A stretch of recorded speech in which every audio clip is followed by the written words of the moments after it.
Speaker Martin Romualdez binuking ng mismo niyang kababayan sa Leyte bilang congressman daw. Wala daw magandang nagawa. Aba, bakit naman kayo ganun? Kababayan nyo mismo yan, si Martin Romualdez or House Speaker Martin Romualdez. Bakit ngayon marami naman tayong nakikitang mga nagawa niya? Yung trabaho nga ng Pangulo, pinapangunahan na nga niya eh. Siya na nga yung may parang nagdidikta eh.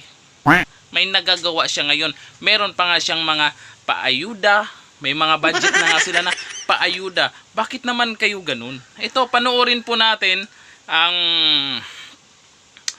pahayag po ng isang kababayan po niya sa Leyte ni Martin Romualdez. Ito ang video. Sa political dynasty ng mga Romualdez sa Leyte, ano ba ang kinaganda ng Leyte? Di ba? Pinagkumpara ko yan eh. Pinagkumpara ko yan sa public market ng Davao at saka ng Leyte. Leyte ang baho ng palengke, di ba? Tapos nagme-Mr. Palengke pa siya, sumusunod pa siya kay Maruhas. Di ba? Maganda ba yung ginagawa niya? Yung pananargit niya, di ba? Tanda natin, question lang siya ni Ka Eric doon sa ilang bilyong gastos. Pero may ipinakulong na siya. Kunting tanong lang, sasagutin lang bakit gano'n ang nangyari, di ba? Ngayon, napalabas na dahil ayaw nilang mapahiya, di ba?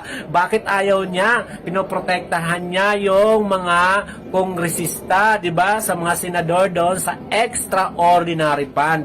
Kunting paliwanag lang naman yan. Bakit ayaw nila? Bakit tinatarget nila si PRRD? Dahil hindi nila kaya ang mind game ng dating presidente. Kaya nyo ba yung dating presidente? Sa pangma-mind game, tandaan natin, dating piskal yan, dating abogado yan.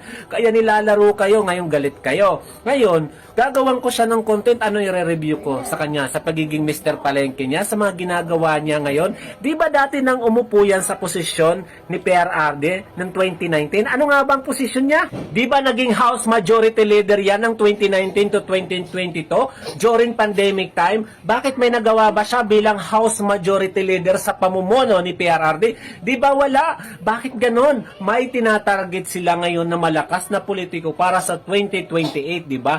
At nagpapa-epal si Tambaloslos para ngayong taon na to, di ba? Kita naman natin yung mga ginagawa niya. Pero maganda na rin naman yan yung pamamahagi niya ng kung ano-anong proyekto para makatulungan yung mamayang Pilipino. Pero tandaan natin, mayroon tayong presidenteng ibinoto. Siya yung nagpapalakad sa gobyernong ito. Pero bakit dumadaan sa kanya? Ano to? 'Di ba? Parang walang silbi na yung presidente, siya na. Binoto ba siya ng taong bayan? Hindi ko siya gagawan ng content at hindi ko siya gagawan ng magandang review dahil wala naman siyang ginawang maganda nung naging congressman siya ng 1st District ng Leyte at nang umupo siya bilang House Majority Leader sa panahon ni Duterte. Grabe naman yan.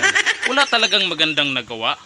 May mga nakikita tayong mga picture-picture sa media, may mga video-video na kung saan ay may patakos-takos o bigas pa nga dyan sa Cebu na tig 20 pesos per kilo na bigas, kaso nga lang, hindi nagtagal, nahinto din. Grabe naman yan.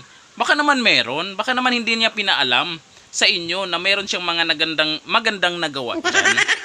Grabe naman kayo. Malay nyo, nagbago na.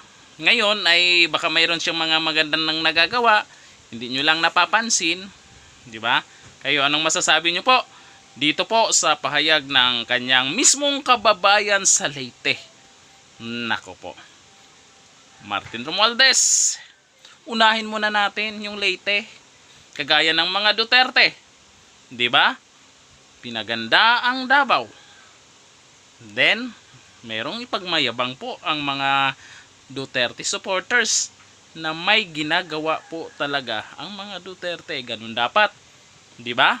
Hanggang dito na lang. Thank you. Bye-bye.